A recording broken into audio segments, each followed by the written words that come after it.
사무엘의 어린 시절과 그리고 엘리의 두 아들 이야기를 들려드리도록 하겠습니다. 오늘 본문의 말씀은 사무엘의 어린 시절과 엘리의 두 아들 이야기입니다. 엘리 제사장 하면 그 당시에 이스라엘의 대제사장의 신분이었습니다. 이스라엘의 대제사장 신분이었다. 이거는 이스라엘 모든 백성들의 영적인 문제를 책임지는 제사장이니까 믿음, 기도, 신앙 말할 필요가 없겠죠. 거의 최고의 그런 절정의 수준 아니겠습니까? 근데 그에게는 두 아들이 있습니다. 홈리와 비느하스가 있었습니다. 근데 여기에 대조적으로 지금 오늘 성경은 이 어린 사무엘의 이야기를 우리에게 들려주고 싶어 합니다. 여러분 아시는 바와 같이 이 어린 사무엘은 극적으로 태어난 아들입니다. 극적으로 태어난 아들이라는 것은 이 한나가, 그의 어머니 한나가 눈물로 성전에서 기도하면서 기도 응답으로 받은 아들이기 때문에 그렇습니다. 이 한나가 어느 정도로 기도했냐면 이 하나님 앞에서 기도할 때 제단에서 엘리 제사장이 볼 때 거의 취한 것처럼 느껴질 정도로 약간 이렇게 좀 정신이 온전하지 못하게 느껴질 정도로 이 한나가 제사장이 봐도 느끼지 못할 정도로 흐느끼면서 눈물로 기도했다는 겁니다. 여러분 우리가 자녀를 위하여 눈물로 기도할 때 저는 그 눈물의 기도를 하나님이 결코 외면하지 않는다고 믿습니다. 왜냐하면 눈물로 기도할 때 안 듣는 것 같지만 하나님은 다 들으시는 거예요. 한나는 눈물로 이 자녀를 위해서 기도할 때 그냥 기도한 게 아니에요. 이런 소원을 드렸어요. 하나님, 나에게 자식을 주시면 내가 이 자식을 하나님께 내가 바치겠습니다. 나에게 자녀를 주면, 아들을 주면 이 아들을 나의 아들로 삼지 않고 하나님의 성전에 온전히 제사장으로, 나실인으로 바치겠습니다. 그렇게 해서 낳은 아들 이름이 누구냐면 바로 사무엘입니다. 한나가 이 사무엘을 낳고 얼마나 기뻤을까요? 여러분 기도 응답 받아보신 분은 아시지만 내가 똑같이 그냥 이렇게 예를 들어서 그냥 평범하게 아이를 낳았다 이거하고 기도하고 응답받아서 낳았다 그러면 그 자녀는 상대적으로 더 이게 사랑스럽고 소중할 수밖에 없습니다. 물론 모든 자녀들은 다 부모에게 소중하지만 얼마나 소중하겠습니까? 그 아들을 낳기 위해서 얼마나 눈물로 성전에서 기도를 했겠냐라고 하는 겁니다. 근데 하나는 하나님과 약속을 지키기 위해서 그 너무너무 소중한 기가 막히게 난 이 극적으로 난 이 아들 사무엘을 딱 젖대자마자 그 아이가 막 걸음걸이를 막 하려고 아장아장할 때 어디에 데려갔냐면 성막으로 데려간 거예요. 이 대제사장 엘리에게 그 아들을 맡깁니다. 그 아들을 맡기고 이제 돌아가는 그 한나의 마음은 어떨까요? 아마 한나는 기대 반 걱정 반 있겠죠. 내가 하나님께 약속을 했으니까 하나님께 맡기고 하나님께서 내 아들을 책임져 주실 것이야. 그러나 또 한편으로는 또 이 아들이 혹시라도 너무 어려서 보내었기 때문에 혹시라도 너무 어려서 이 아이가 사고를 당하거나 어떤 위험에 처하면 어떨까? 이거는 그냥 제 개인적인 생각입니다. 아마 그런 두 가지 마음으로 한나는 아마 내려갔을 거예요. 그리고 그 어린 사무엘은 이제 대제사장 그 밑에서 자라게 되는데 이 엘리 대제사장이 볼 때 이 어린 사무엘은 기가 막히게 이뻤을 것입니다. 아마 이 가운데 손주를 보신 분들은 아실 거예요. 손주를 보신 분들은 이 자녀들하고 손주하고는 또 다르잖아요. 이 어린 이 손주 같은 이 사무엘이 아장아장 걸어다니면서 말하고 웃고 표현하고 행동하는 이게 이 할아버지의 관점에서 보면 얼마나 참 사랑스럽고 좋겠냐라고 하는 거예요. 그러나 엘리는 또 동시에 두 아들을 생각하면 가슴이 미어지는 아픔과 고통이 있었을 겁니다. 왜냐하면 이 두 아들이 지금 신분이 뭐냐면 제사장이거든요. 여러분 이 고대 사회에서는 부모의 직업을 자녀가 따르게 되어 있습니다. 부모가 대제사장이니까 그 아들들은 자동적으로 세습되어서 제사장의 길을 걸어가야 되는 겁니다. 이 제사장이니까 사람들에게 본이 되고 또 하나님 앞에 예배를 통해서 소통이 이루어지고 또 백성들의 죄를 대신해서 기도를 해줘야 될 이 대제사장, 그 아들 두 제사장이 도저히 행실이 이게 불량스럽다라고 하는 겁니다. 어느 정도로 그 행실이 불량스러웠냐면 우리가 읽었던 이 성경 말씀에 보면 이 제사장이 하는 일 가운데 하나가 백성들의 그 제사를 대신 드려주는 건데 드릴 때 그 백성들의 그 제사와 함께 이 제사의 번제물, 음식을 가지고 오는데 이 음식을 하나님께 번제로 드리기 전에 이 철없는 엘리의 두 아들이 이 살코기로 그 번제물을 올려진 이 고기를 하나씩 이렇게 주어서 먹더라고 하는 겁니다. 뭐 이 고기를 그냥 먹겠습니까? 아마 맛있는 부위만 골라가면서 이어의 살코기만 좋은 부위만 골라가면서 하나씩 이렇게 집어 먹지 않겠습니까? 그런 그 엘리의 두 아들을 보면서 이 어린 사무엘은 자랐다고 하는 겁니다. 그럼 여러분 이번에는 어린 사무엘 입장에서 볼 때는 갈등이 없겠습니까? 한번 생각해 보십시오. 이게 도대체 제사장이 보여주는 모습은 아니잖아요. 사무엘이 배운 대로라면 이 제사장은 백성들의 그 제사를 드리면서 그 번제물을 온전히 하나님께 이게 올려드려야 되는데, 근데 제사 드리기에 앞서서 배운 대로 안 하고 이 엘리의 두 아들이 살코기로 좋은 고기를 막 먹고 또 심지어는 막 날고기도 먹고, 그럼 우리는 상상을 한번 해볼 수 있어야 됩니다. 엘리의 두 아들이 사무엘과 나이 차이가 있을 거 아니에요. 이 나이 차이가 있다는 것은 보통 우리 뭐 한국 분들도 그렇고 뭐 유대인도 마찬가지겠지만 우리가 이렇게 어린 동생 같은 이런 어린 아이들을 보면 잘해주고 싶잖아요. 막 쓰다듬어주고 이쁘니까 볼도 한번 만져주고 맛있는 것도 있으면 한번 주고. 그러니까 분명히 엘리의 두 아들이 이 어린 사무엘에게 아마 고기를 권했을 가능성이 많아요. 사무엘 너도 한번 먹어봐. 이게 참 맛있어. 또 아마 이렇게도 이야기했을지 몰라요. 이 어린 사무엘에게 이 엘리의 두 아들이 야, 세상에 나가면 말이야 좋은 일이 많아. 재밌는 일이 참 많아. 너 나 따라서 우리 따라서 한번 세상에 나가서 한번 즐겨볼래? 엔조이 해볼래?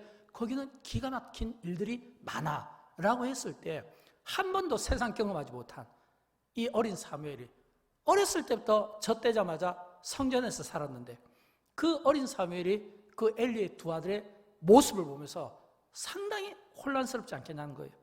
또 그 유혹 앞에서 이 어린 사무엘이 어떻게 그 유혹을 이게 뿌리칠 수 있겠습니까? 어리다는 것은 이 나이 많은 사람들 어른들의 말에 순종해야 되잖아요.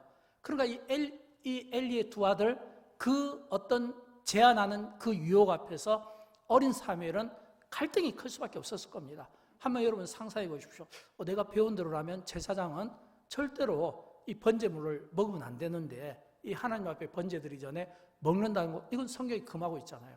근데 또 한편으로는 이 번제물을 먹으면 안 되는데 이 번제물을 제사장이 먹은 거예요.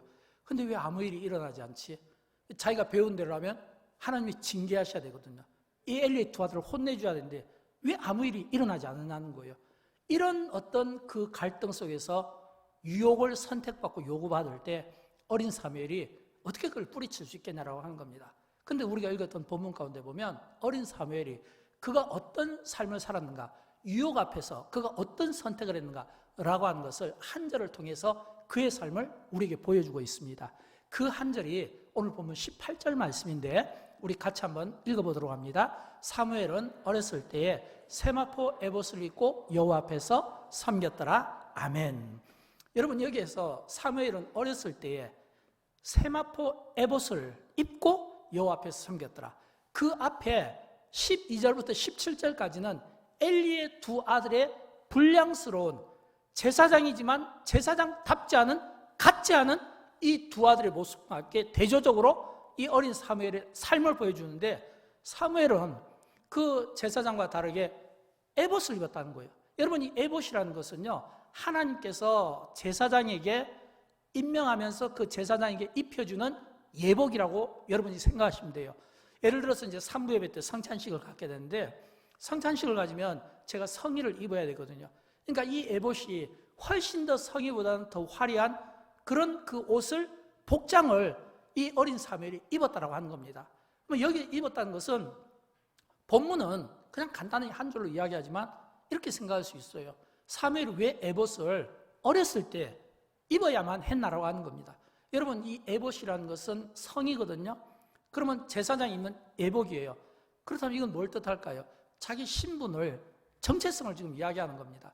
예를 들어서 우리가 병원에 가면 의사분들이 하얀 가운을 입고 있죠. 간호원들이 하얀 가운을 입잖아요. 그럼 그 가운을 보고 아 이분이 의사 선생님이시구나, 또는 간호사 선생님이시구나, 또는 군인이 군복을 입고, 또는 경찰관이 경찰관 옷을 입고, 이거는 그 신분 아닙니까? 마찬가지로 사무엘이 어리지만 예복을 입었다. 이거는 멀리서 보더라도 딱 사무엘을 보면서 아 저분은 지금 제사장의 길을 걸어가고 있구나, 아니면 어린 제사장이구나, 이렇게 생각할 수밖에 없잖아요. 근데 이 어린 이 사무엘이 에봇을 입었다. 이거는 하루 내내 입었다는 겁니다. 이 말은 뭘 뜻할까요? 형들의 어떤 요구와 형들의 어떤 유혹 앞에서 어떻게 거절할 수 있겠습니까?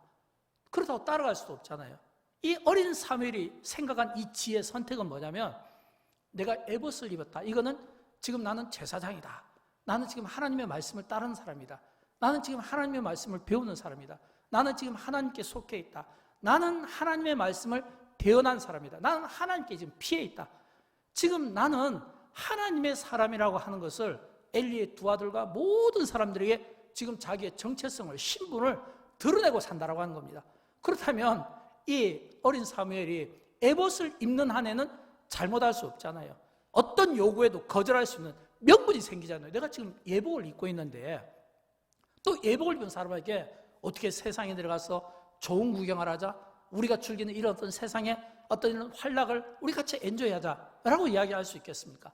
자기를 보호하는데 이 어린 사무엘에게 이 예복은 정말 중요한 그런 어떤 이 모든 사람들에게 자기 자신을 보여주고, 또 자기 마음이 어떤 유혹으로부터 자기가 이겨내겠다 또는 유혹받지 않겠다라고 하는 어떤 결단을, 그런 어떤 마음의 의지적인 이 태도를 지금 이 사무엘이 보여주고 있다라고 하는 겁니다. 그렇다면 사무엘이 이 한 절에 나온 이 모습을 통해서 또 우리는 하나님께서 왜 사무엘을 하나님께서 이스라엘의 사사로, 선지자로 쓰셔야만 했을까? 하나님께서 이 사무엘을 선택하실 수밖에 없는, 칭찬하실 수밖에 없는 이유가 또 바로 이 한 절에 담겨져 있다는 겁니다. 결론은 뭘까요? 사무엘이 이 에봇을 입었다. 이거는 하나님의 말씀대로 자기 자신이 살겠다. 이걸 다짐하는 거예요.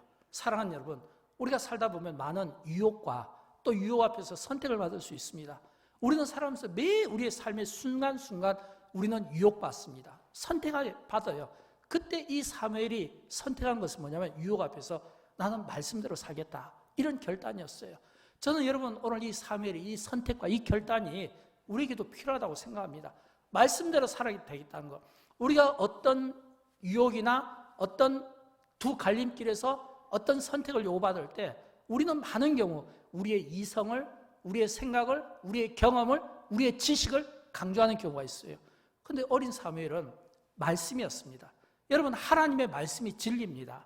하나님의 말씀이 우리의 인생에 등 뿌리고 길이에요. 하나님의 말씀대로 사는 것이 우리를 가장 안전하게 지키고 우리가 하나님의 보호를 받는 비결이 바로 하나님의 말씀에 있다고 하는 거예요. 이 어린 사무엘이 어려서부터 에봇을 입었다는 거, 그는 하나님의 말씀대로 살겠다는 결단이었고, 이 말을 바꿔 이야기하면 하나님 떠나서 살지 않겠다는 거, 내가 하나님 안에서 하나님의 사람으로 내가 살겠다는 이런 거룩한 결단이 있었다고 하는 것입니다. 우리가 많은 경우 보면 어떤 기도를 할 때도요, 여러분 어떤 사람의 기도에 빨리 응답받을까요? 우리가 어떤 기도를 응답받을 때도 어떤 상황 속에서 기도할 때 물론 그 기도가 유창하고 실력 있고 능력 있고 더 좋겠죠. 그런데 대부분 기도의 응답은요, 막 유창한 기도나 목소리로 해서 응답받는 게 아니에요. 기도 응답은 어떻게 받냐면 내 기도가 좀 약하고 좀 어설퍼 보여도 하나님 안에서 하나님의 말씀을 붙잡고 하나님의 뜻 가운데서 살겠다고 하는, 어떻게 보면 좀 약해 보이는 것 같지만 그러나 하나님의 말씀을 고집스럽게 붙잡는 이런 사람의 기도를 사실은 하나님께서 잘 들어주신다는 사실을 믿으시기 바랍니다. 사랑하는 여러분, 하나님의 말씀을 붙잡고 산다, 내가 하나님의 말씀대로 산다, 이게 세상 사람들에게는 어떻게 비칠까요? 엘리의 두 아들에게는 어떻게 비칠까요? 내가 하나님의 말씀대로 산다는 것은요, 이게 세상 사람들에게는 이렇게 비칠 가능성이 많아요. 참 저 사람은 고집이 많아, 융통성이 없어. 도대체 고집이 많고 융통성이 없어. 대화가 안 돼. 재미가 없어. 보통 이런 이야기를 들어야 정상이에요. 내가 하나님의 말씀대로 사는데, 하나님의 말씀대로 산다는 건 세상 모든 방법들을 포기하고 내려놓고 산다는 거잖아요. 그러니까 당연히 융통성이 없는 게 맞아요. 고집스러운 게 맞아요. 재미없는 게 맞아요. 그런데 여러분 아십니까? 이렇게 재미없고 융통성 없고 고집스러운 이런 사람들이요, 나중에는 결과가 좋다는 거예요. 그걸 알아야 돼요. 엘리의 두 아들은 제사장의 신분입니다. 제사장의 신분이지만 엘리의 두 아들은 제사장의 신분이라는 것은 그들이 기도하지 않았겠습니까? 근데 그들은 어떤 기도를 드렸을까요? 그들의 그 기도는 아마 굉장히 세련되고 유창한 기도를 드렸을 가능성이 많습니다. 왜냐하면 아버지 대제사장으로부터 어렸을 때부터 들었던 기도고 늘 했기 때문에 이런 기도는 어떤 막 마음의 중심이 실리기보다는 유창하고 그냥 자연스러운 이런 기술적인 이런 기도의 가능성이 많다는 거예요. 반면에 여러분 어린 사무엘은 어리다는 이 표현 속에는 아직 경험이 부족하다는 거잖아요. 뭐 기도 생활도 좀 부족할 거고 하나님의 음성을 듣는 것도 좀 부족할 거고 또는 어떤 은혜 생활하는데도 좀 부족할 거고 어리다는 이 표현 속에는 모든 게 좀 미숙해 보일 수밖에 없다는 거예요. 그러나 미숙해 보일 수밖에 없지만 그러나 그가 하나님의 말씀을 따라서 유혹 앞에서 에봇을 딱 입었다 선택했다. 이거는요 하나님께 칭찬받고 하나님께 사랑받는 진짜 분명한 이유가 되는 거예요. 여러분 우리는 많은 경우 하나님이 안 보인다, 내가 기도했는데 하나님이 안 들린다 라고 생각하지만 그건 우리 생각이죠. 왜 하나님이 우리의 기도를 안 보시겠습니까? 왜 우리의 기도를 안 들으시겠습니까? 하나님은 우리의 속사람까지 감찰하시고 살피시고 우리의 머리카락 하나까지 세심받으신 하나님이 내가 기도해서 하나님이 안 들리네요, 하나님이 안 보이네요, 말씀에도 잘 안 느껴지네요. 내 생각이지 하나님은 우리를 항상 보시는 거예요. 한나가 그가 기도할 때 그의 그 비통한 기도를 하나님이 들으시고 그 한나에게 아들 사무엘을 주신 것처럼 하나님은 우리의 기도를 다 보시는 거예요. 어린 사무엘이 그 형들 같은 그 나이 있는 그런 어떤 거절하기 어려운 그런 엘리의 두 아들의 제사장들이 시키는 그 요구 앞에서도 하나님의 말씀으로 좀 고집스럽게 그러나 그가 다 견뎌냈다는 것은요, 이거는 하나님께 인정받는 비결이고 또 중요한 것은 하나님께 인정받는다는 이 의미는요 하나님만 인정받는 게 아니라 사람들에게도 인정받는 이유가 된다는 겁니다. 그러면 이번에는 이 엘리 제사장 입장에서 볼 때는 그런 그 사무엘을 보면서 그렇게 살지 못하는 두 아들의 불량스러운 나쁜 행실을 보면서 또 이 엘리는 얼마나 참 고통스러웠을까라고 하는 그런 생각을 또 가져보지 않을 수가 없는 겁니다. 여러분 하나님이 이 사무엘을 보시고 칭찬했다, 이 이야기는요 하나님께만 받은 칭찬이 아니라 백성들에게도 받는 칭찬입니다. 백성들에게도. 제가 이렇게 가끔 이렇게 우리 교회 성도하고 이야기하다 보면 이런 이야기를 해요. 목사님, 우리 성도들이 평신도라고 모를 거라고 생각하면 안 돼요. 우리 다 알고 있어요. 우린 다 알고 있어요. 우리는 목사님의 어떤 그 삶, 행동, 스타일, 그리고 설교 이런 모든 것들을 우리가 모를 거라고 생각하면 안 돼요. 목사님들이 실수한 것 중에 하나가 성도들이 모를 거라고 생각하는데 성도들은 목사님에 대해서 더 잘 알아요. 이런 이야기를 들을 때마다 상당히 부담이 돼요. 근데 맞는 것 같아요. 왜냐하면 어린 사무엘이지만 하나님께로부터 칭송을 받았지만 백성들에게도 칭송을 받습니다. 백성들에게도 칭송을 받아요. 어린 사무엘은 시간이 흐를수록 하나님과 백성들의 칭송을 받는데 반면에 엘리의 두 아들은 하나님께 버림받고 또 이 어린 두 아들은 하나님께만 버림받는 것이 아니라 사람들에게도 버림받고 인정을 받지 못하는 거예요. 그런 그 두 아들을 둔 그 아버지의 심정이 어떻겠냐라고 하는 겁니다. 여러분 그렇다면 엘리가 그 두 아들을 훈계하지 않았겠습니까? 혼내지 않았겠습니까? 또는 때로는 책망을 하지 않았겠습니까? 분명히 다 했을 거예요. 근데 했는데 왜 안 될까요? 우리가 자녀를 키워보면서 느끼는 것 중에 하나는 어릴 때는 자녀들이 잘 배웁니다. 잘 들어요. 근데 그 자녀들이 어릴 때는 잘 듣고 배우는데 이 자녀들이 머리가 크고 생각이 많아지고 배움이 있으면 그때부터는 부모의 말을 듣지 않고 이게 거부하기 시작하잖아요. 그렇다면 우리는 이런 생각을 할 수 있어야 되겠죠. 엘리가 그가 어렸을 때 그 자녀들을 하나님의 말씀으로 가르치기보다는 그가 가진 어떤 풍요나 부요함으로 그 자녀들을 길렀을 가능성이 많고 이제 그 자녀들이 그 나쁜 행실을 보면서 붙잡아주고 싶었지만 늦었다라고 하는 겁니다. 이제는 그 아들들이 아버지의 품을 떠나서 말을 듣지 않는다는 거예요. 점점 타락해가고 있는 이 아들의 모습을 보는 거예요. 그렇게 엘리 제사장이 마음 아파할 때 하나님께서 한 선지자를 엘리에게 보내십니다. 근데 엘리에게 보냈는데 굉장히 충격적인 이야기를 하는 거예요. 그 충격적인 이야기가 사무엘상 2장 30절부터 34절까지인데 우리 같이 한번 읽어보도록 할까요? 나를 존중히 여기는 자를 내가 존중히 여기고 멸시한 자를 내가 경멸하리라. 보라, 내가 내 팔과 내 조상의 지팔을 끊어 내 집에 노인이 하나도 없게 하는 날이 이를지라. 두 아들 홈리와 비느하스가 한 날에 죽으리니 아멘. 여러분 이 말씀은요 사실은 듣는 엘리 입장에서는 두려움을 가져야 됩니다. 소름 끼쳐야 됩니다. 왜요? 나를 존중히 여긴 자는 내가 존중히 여기고 나를 멸시한 자는 내가 경멸하라. 근데 하나님께서 한 선지자를 통해서 엘리에게 주신 말씀은 내 집에 노인이 하나도 없게 될 것이다. 이 말은 엘리의 가문을 몰락시키겠다는 겁니다. 두 아들 홈리와 비느하스가 한날에 죽겠다는 겁니다. 왜 두 아들이 한날에 죽게 될까요? 너희가 나를 경멸하니까 내가 너희를 경멸하리라 라고 말씀하시는 이 하나님의 이 말씀을 이 엘리의 제사장은 굉장히 뼈아프게 가슴 아프게 이 말씀을 듣고 두려움을 가져야 된다고 하는 겁니다. 그러나 사실은 하나님께서 이렇게 무서운 저주를 하시는 진짜 이유는 따로 있습니다. 왜 그렇게 무서운 저주를 했을까요? 그 저주란 것은 하나님이 너 나를 존중하면 내가 너를 존중할 건데 너가 나를 존중하지 않으니까 내가 너를 경멸하는 거야. 너 집안의 대를 끊어버릴 거야? 너 자녀들을 내가 죽일 거야? 그런 어떤 말씀을 하시기 위하여 이 말씀을 한 게 아니에요. 하나님께서 이 엘리에게 무서운 저주를 하신 것은 아직은 아무 일이 일어나지 않은 겁니다. 이 말은 지금이라도 회개하고 돌이키면 회복하시겠다는 하나님 아버지의 사랑의 마음인 겁니다. 이 말씀은 하나님께서 엘리에게 공의를 행하시지만 그러나 동시에 사랑을 행하시고 공의와 사랑 가운데 먼저 사랑을 다시 한번 확인시키는 말씀이다라고 하는 겁니다. 그러면 이 엘리는 당연히 이 하나님의 말씀을 무겁게 받아야 되잖아요. 두렵게 떨리게 이 하나님의 말씀을 받아야 되잖아요. 여러분, 이 엘리가 지금 이 하나님의 이 무서운 이 저주를 받을 때 본인이 직접 듣지 않았습니다. 한 선지자를 통해서 들렸어요. 그럼 우리는 질문을 해야 됩니다. 왜 하나님께서 엘리에게 직접 말씀하시지 않았을까? 왜 한 선지자 제사장을 통해서 이 말씀을 하게 되었을까? 이 말은 엘리가 영적으로 무뎌졌다는 거예요. 여러분, 대제사장이라는 이 신분은요, 하나님과 늘 소통하는 자입니다.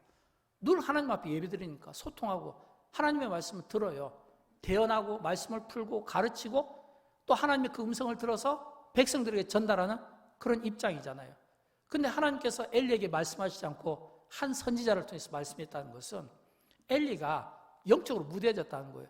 그의 눈이 흐려졌고 그의 귀가 닫혀졌고 또 하나님의 그 임재를 보지 못하고, 여러분, 하나님께서 지금 엘리에게 이 무서운 이런 저주의 말씀을 할 때는 그전에도 이런 이야기를 수차례 했을 거라는 상상을 해야 되는 겁니다. 하나님께서 한 번 했겠습니까? 여러 번 반복해서 깨닫게 할 목적으로 말씀하셨을 텐데 그때마다 엘리가 무시하고 안 듣고 그러다 보니까 이제 영적으로 무뎌진 거예요. 영적으로 무뎌지니까 이제는 말씀에도 도저히 말씀을 받을 수 있는 상황이 못 되니까 한 선지자를 통해서 전하는 겁니다. 그러면 그 선지자를 통해서 전한다는 것은 직접 듣지 않아도 선지자를 통해서 하나님의 말씀을 대언하면 역시 두려움과 떨림이 있어야 되는데 엘리는 이미 영적으로 무뎌진 거예요. 그렇다면 우리는 엘리의 두 아들의 문제가 아니라 엘리의 문제인 것을 봐야 되는 겁니다. 여러분, 이 엘리가 영적으로 무뎌졌다. 어느 정도로 무뎌졌을까요? 이 엘리가 어느 정도로 영적으로 무뎌졌냐면 성경에 보면 사무엘상 3장 2절로 3절 말씀이 나와요. 이 말씀을 보면 이 엘리가 얼마나 영적으로 무뎌졌는가라는 것을 우리가 볼 수 있어야 됩니다. 그러나 또 동시에 그럼에도 불구하고 하나님은 또 한 번 그 공의 앞에서 사랑을 행하시는 하나님 아버지의 마음을 또 볼 수 있어야 됩니다. 제가 좀 읽어드릴게요. 엘리의 눈이 점점 어두워져 가서 잘 보지 못하는 그때에 그가 자기 처소에 누웠다는 겁니다. 이게 문제예요. 하나님의 말씀을 누워서 들었다는 거예요. 하나님의 말씀을 누워서 들었다는 건 이 이야기는 영적으로 무뎌져서 하나님의 말씀을 해도 깨닫지도 못하고 분별하지도 못하고 이미 영적으로 모든 게 다 어두워져 버린 거예요. 그러니까 누워 있었다는 겁니다. 누워 있었다는 건요, 이거는 이제는 하나님의 말씀을 받을 때 자세도 잘못되어 있었고 이제는 어떻게 보면 소망 없는 이런 이 엘리의 영적인 무능함의 모습, 과거에 그가 대제사장이었고 과거에 그가 가졌던 그런 어떤 화려한 그런 신분들이 너무 부끄럽고 무색하게 되어버린 겁니다. 그러나 하나님은 그럼에도 불구하고 하나님의 등불은 아직 꺼지지 아니하였으며 이 말씀 속에서 또 한 번 엘리가 사실은 소망을 가져야 되지 않습니까? 왜냐하면 하나님의 등불은 아직 꺼지지 않았다는 거예요.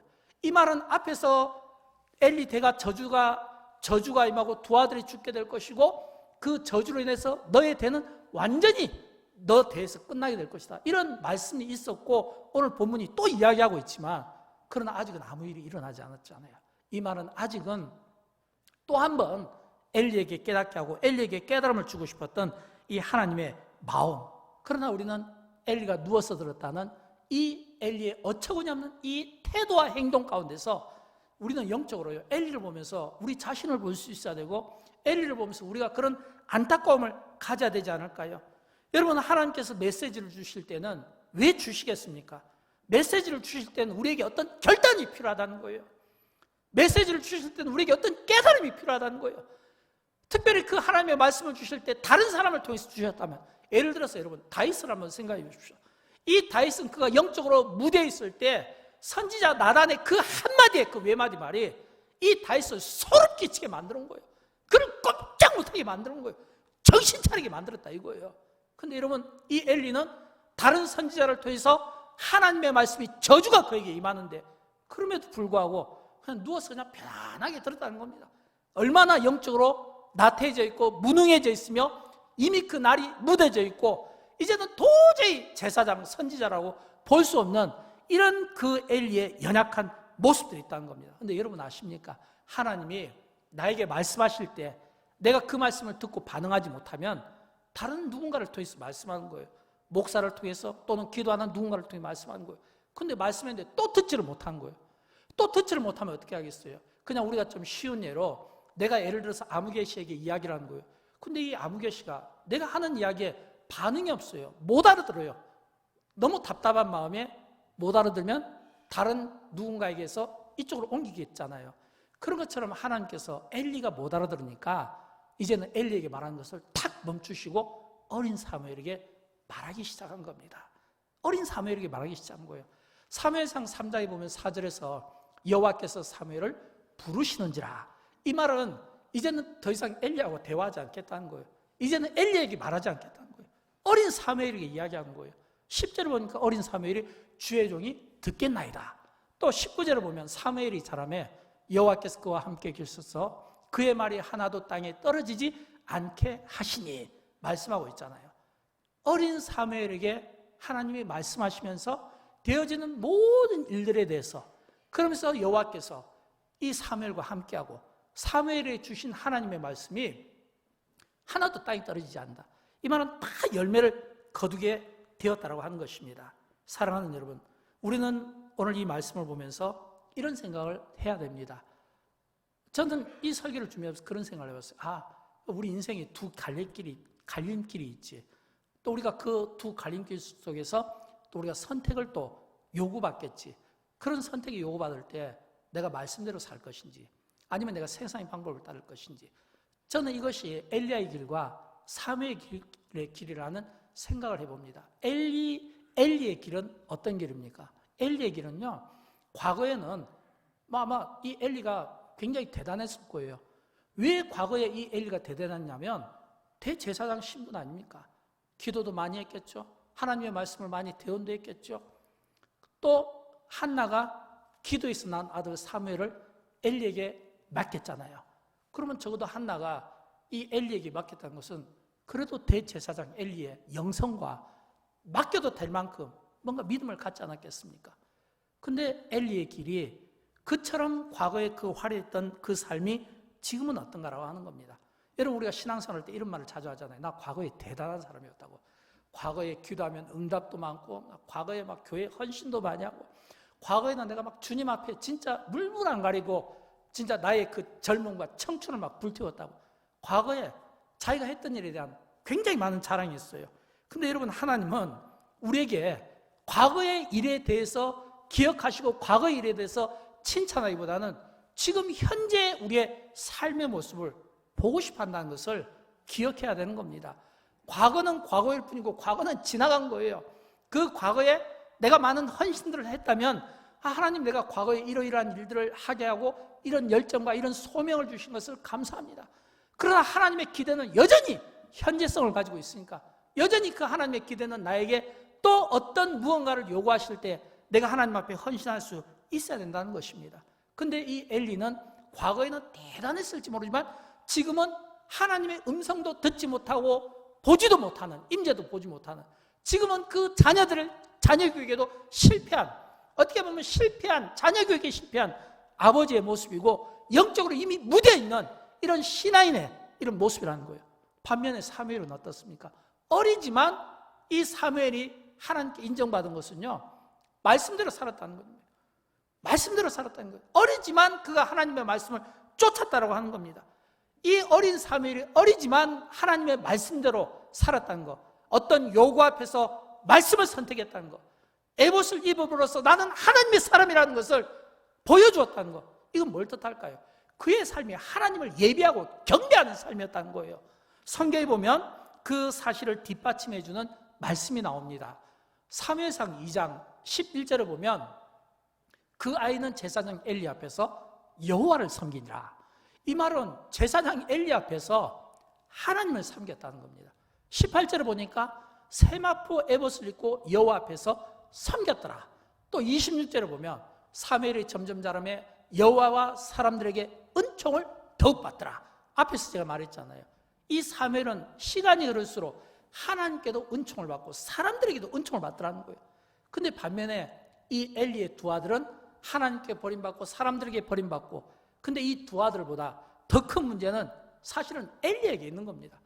이 엘리 제사장의 이 신분을 가졌음에도 불구하고, 엘리 제사장의 신분을 가졌다는 것은 그냥 막 기도를 얼마나 유창하게 하겠습니까? 설교를 얼마나 유창하게 하겠습니까? 얼마나 하나님에 대한 지식이 많겠습니까? 그런 하나님에 대해서 많은 지식을 가지고 있는데도 불구하고 하나님이 우리에게 기대하시는 거는요, 내가 아는 지식이 아니에요. 아는 만큼 행하는 것을 보고 싶어 하는 겁니다. 내가 아무리 많은 지식을 가지고 내가 아무리 많은 선을 이야기하고 어떤 선을 강조하더라도 하나님은 그걸 보는 게 아니라 너가 알면 아는 만큼 살으라 이거예요. 배우면 배운 만큼 살으라 이거예요. 아는 만큼 살아가는 것이 중요하고 배운 만큼 살아가는 것이 중요하고, 내가 가지고 있는 어떤 지식이나 어떤 내가 가지고 있는 이 생각을 소중하게 여기고 경험을 소중하게 여기는 것이 아니라 그 경험을 풀어서 행동으로 보여주는 것이 중요하다는 거예요. 이게 하나님이 기대하시는 삶이에요. 아마 엘리의 삶은 분명히 과거의 화려한 그 행적들로 가득 차서 자랑으로 일삼는 삶이었을지 모릅니다. 종교인의 전형적인 그런 어떤 모습을 보여주고 있다는 거예요. 그러나 사무엘은 달라요. 하나님께 사무엘이 인정받았던 것은, 사랑받았던 것은 어릴 때 그 어떻게 보면 엘리의 두 아들의 그 유혹을 사실은 이 어리다는 이 표현 속에서는요, 애들이 어떻게 어른들 그 유혹을 뿌리칠 수 있습니까? 그 말을 뿌리칠 수가 있냐 이거예요. 그러나 세마포 옷을 입었다는 것은 내가 이 세마포 에봇을 입음으로써 건드리지 말라 이거예요. 나 하나님 사람이니까, 나 하나님께 속해 있으니까, 나는 그리스도인이니까 건드리지 말라는 거예요. 하나님의 말씀을 쫓으며 어렸을 때부터 하나님 앞에, 제사장 앞에서도 여호와를 섬기고 에봇을 입고 또 여호와를 또 섬기고, 그러니까 하나님께 은총을 받고 사람들에게 은총을 받는 이런 이 지도자의 모습으로 살아가게 되더라라고 하는 것입니다. 사랑하는 여러분, 우리는 많은 경우 신앙생활하면서 우리의 과거의 일에 대해서 자랑하고 싶어합니다. 내가 과거에 정말 새벽기도를 열심히 다녔고, 과거에 예배드릴 때 뜨겁게 예배드렸고, 과거에 예배드릴 때 은혜 생활에 넘쳤는데, 근데 그런 이야기는 마치 엘리 제사장이 자기를 놓고 이야기한 것 똑같은 거예요. 근데 이 사무엘은 현재의 모습입니다. 현재의 모습이에요. 그 현재의 모습이 하나님 앞에 예배하는 모습이고, 에봇을 입었다는 것은 여러분 말이 그렇죠. 이 에봇은요 진짜 불편해요. 에봇은 성이잖아요. 그리고 뭐 지금 우리 목사님들이면 이런 가운과 다르게 막 뭔가 장식물이 많고 막 이 밑에 뭐 보면 바닥이 질질 끄시 놓으시거든요. 그러면 굉장히 불편하지 않겠습니까? 그 불편한 옷을 하루 내내 입고 다녔다고 한번 생각해 보십시오.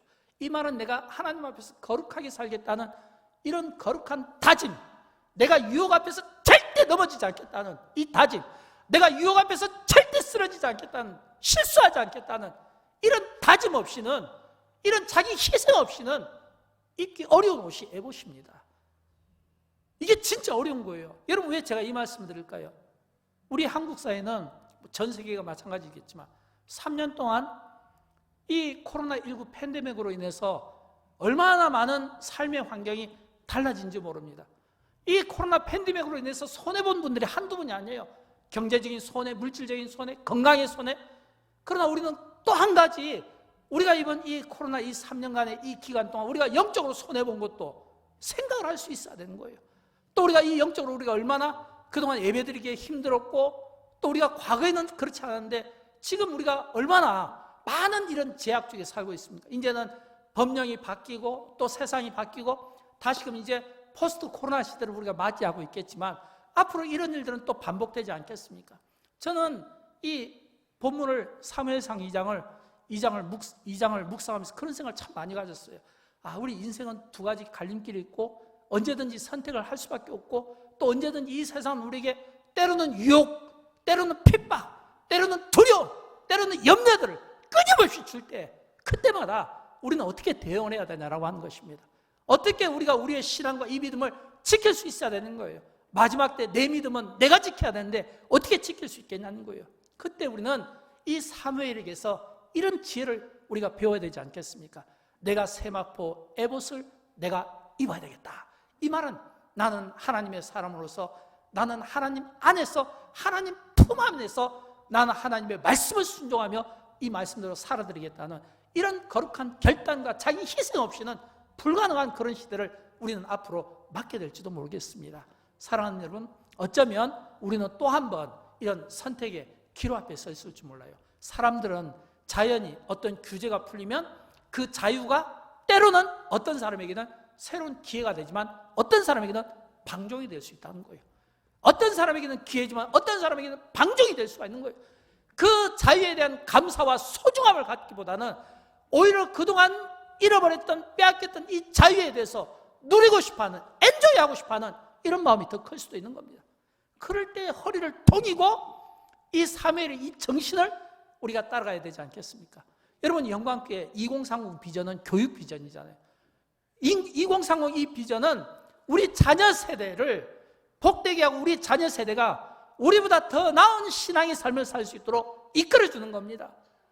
유치부, 주일학교, 중고등부 열악한 환경과 좁은 공간에서도 불구하고 저들이 하나님의 말씀을 배울 때 우리가 목표하는 것은 뭐냐면 우리의 자녀들이 사무엘과 같은 이런 축복된 삶을 살 수 있도록 우리가 돕고 그들을 축복하는, 이게 영광교회 2030 비전 아니겠습니까? 저는 여러분, 오늘 우리 시대에 똑같이 우리 스스로에게 질문을 던지면 좋겠어요. 나는 엘리의 길을 걸어가는가? 나는 사무엘의 길을 걸어가는가? 만약 내가 엘리의 길을 걸어간다면 지금 당장은 좋을지 몰라요. 지금 당장은 내가 하고 싶은 자랑이 많을지 몰라요. 그러나 여러분, 결국은 패망의 길인 것을 우리는 또한 볼 수 있어야 됩니다. 왜? 나를 존중히 여긴 자는 내가 존중히 여기고 나를 멸시한 자는 내가 경멸해라. 이 말씀 앞에 두려움을 가져야 된다는 겁니다. 만약 우리가 사무엘의 길을 걸어간다면 이 사무엘의 길이 어떤 사람들이 볼 때는 재미없어, 고지식에 딱딱해, 이렇게 나오지 않겠습니까? 고지식에 딱딱해, 재미없어. 근데 여러분 아십니까? 나중에 그런 분들이 결과가 좋을 수밖에 없는 거예요. 결과가, 내가 하나님의 말씀을 가지고 하나님의 말씀 따라 사는데 그렇게 살지 못한 사람들에게 딱딱한 게 맞잖아요. 고지식한 게 맞잖아요. 재미없는 게 맞잖아요. 세상에서 우리에게 요구하는, 그런 유혹하는 그 재미를 다 누리면서 어떻게 그런 삶을 살 수 있겠습니까? 어린 사무엘은 어리지만 그럼에도 오늘 우리에게 주고 싶어 하는 이런 성경을 통해 우리에게 들려주고 싶어 하는 비전은, 나는 이 유혹에 대해 유혹받지 않고 당당하게 내가 그 유혹과 맞서 내가 싸우는데, 내가 형들과 같은 나이 많은 제사장들에게 내가 항변을 할 수 있겠습니까? 변명을 할 수 있겠습니까? 딱 답은 하나예요. 에봇을 탁 입고 서 있는 거예요. 이 하나가 자기의 삶을 표현하는 겁니다. 저는 우리 자녀들이 그렇게 살았으면 좋겠어요. 우리가 그렇게 살았으면 좋겠어요. 그래서 우리의 삶이 날마다 하나님의 임재를 경험했으면 좋겠습니다. 여러분, 사무엘이 에봇을 입고 살았다 이야기는 하나님의 임재를 경험했다는 겁니다. 눈은 있어도 이 눈으로 보지 못하고 귀는 있어도 듣지 못한다면 이게 엘리의 삶 아니겠습니까? 내가 신앙생활을 했는데 느낌이 없어요? 감정이 없어요? 보이지 않아요? 들리지 않아요? 그렇다면 여러분, 오늘 우리의 신앙을 다시 한번 저는 영적으로 좀 도전을 했으면 좋겠어요. 내가 내 자신을 사도바울처럼 쳐서 복종시키더라도 깨닫는 은혜가 있으면 좋겠어요. 그러나 내가 만약에 하나님의 말씀 앞에 두려움이 있고 떨림이 있고 이 마음속에 흥분이 있고 설렘이 있고 이 마음속에서 예배 속에서 막 뭔가 기쁨이 넘치고 충만함이 있고, 그런다면 그것은 하나님의 임재를 내가 본다는 겁니다. 하나님의 말씀이 깨달아진다는 것은 그 하나님의 말씀이 내 귀에 들려오기 시작한다는 거예요. 나도 모르게 막 내 입에서 막 기도가 나와요. 내 입에서 나는 내가 감당하지 못하는 이런 막 기도들이 나올 때, 이건 내가 하는 게 아니라 하나님이 내 혀를 통해서 기도하게 하시는 거예요. 이게 하나님의 응답 아닙니까? 저는 이런 하나님의 이 응답, 이런 이 하나님의 임재가 저와 여러분의 생애 속에 있음으로써 우리의 자녀들이 우리를 보면서 우리 아버지는 엘리 같은 사람이 아니라 사무엘과 같은 사람이야. 사무엘과 같은 나의 부모를 주신 하나님께 감사하자, 이런 마음을 가지고 우리 자녀들의 신앙생활에 승리하기를 주님의 이름으로 축원드립니다. 우리 다 함께 일어나실까요? 함께 일어나셔서 제가 오늘은 이 임재라는 이 찬양을 제가 좀 택해 보았습니다. 왜냐하면 이 사무엘이 살아가는 그 삶의 과정 속에서는 분명 하나님의 임재가 있고, 우리가 성령 충만한 삶을 살기 위해서는 이 하나님의 임재가 필요하다고 믿기 때문에 그렇습니다.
여전히 성령님 임재하소서. 성령님 임재하소서. 예수님 임재하소서. 예수님 임재하소서. 주님의 신부들이 간절히 주를 갈망하오리. 여전히 예수님 임재하소서. 성령님 임재하소서. 성령님 임재하소서. 주님의 신부들이 간절히 주를 갈망하오리. 여전히 성령님 임재하소서. 성령님 임재하소서. 주님의 임재에 온 땅은 들리고 우리 기도에 하늘문 여시네. 온 민족과 열방 주께 경배 영원히 보좌에 계신 왕께. 주님의 임재에 온 땅 흔들리고 주님의 임재에 온 땅 흔들리고 우리의 기도가 하늘에 문을 여는 이런 축복이 있었으면 좋겠습니다. 오늘 우리의 기도가 온 민족과 열방이 하나님을 경배하는, 영원히 하나님을 경배하는 영광이 찬양 가운데 임하시기를 축복합니다.